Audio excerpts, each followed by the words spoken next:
Hello everyone, welcome to this presentation on climate change and grassroots resilience in Nepal's Kosi Tappu region. Kosi Tappu is a designated Ramsar wetland that covers roughly 348 square kilometers along the riverline of Kosi River floodplain. It is home to biodiversity such as wild water buffalo, freshwater dolphins, and migratory water birds, and also supports grasslands, wetlands, and riverine forests. Beyond its ecological value, Kositapu is also a cultural and economic lifeline for local Tara indigenous groups such as the Yadav and Tharu who have lived here for generations. Kositapu people and ecosystems are already experiencing profound climate impacts. Flooding has become more frequent and severe. Monsoon downpours and rising river flows increases flooding in villages and farmland, eroding topsoils and destroying crops and homes. Many farmers lose an entire season's rice or vegetables when their fields are submerged. The duration of dry spells during winter and spring seasons has also increased, which leads to water shortages for irrigation and drinking purposes. The existing water shortages becomes worsened because farmers must either drill deeper wells or decrease their agricultural land. Warmer, drier conditions enable invasive plants such as Lantana camara, which outcompete native regeneration in community forests and reduce forest resilience.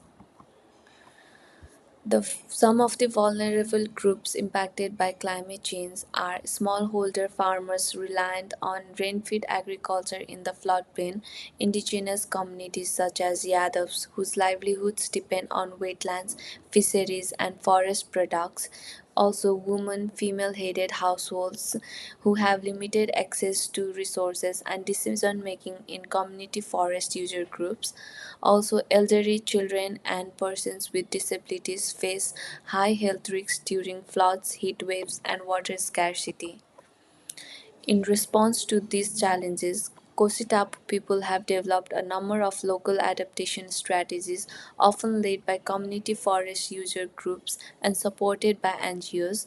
Farmers have built simple flood resilient farming. This helps protect crops from seasonal flooding. At the same time, community members are increasingly planting drought and flood tolerant crop varieties.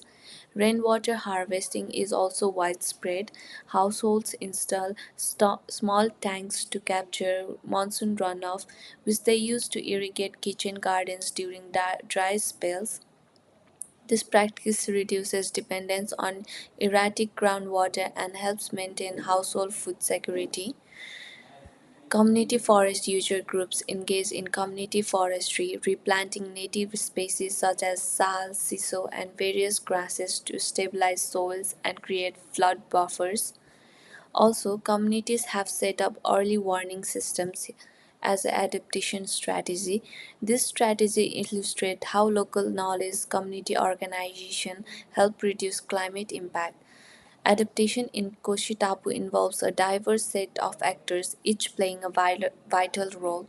At the local level, community forest user groups coordinate forest protection, watershed conservation, and social safeguards for the most vulnerable households. At the district level and national level, government bodies such as the Department of National Parks and Wildlife Conservation allocate budgets for climate adaptation projects. Non-governmental organizations including WWF, the National Trust for Nature Conservation, Haryoban funds and training for early warning systems as sustainable livelihood programs. International donors like the World Bank and UNDP also often co-finance flood protection infrastructure in this region. Thank you.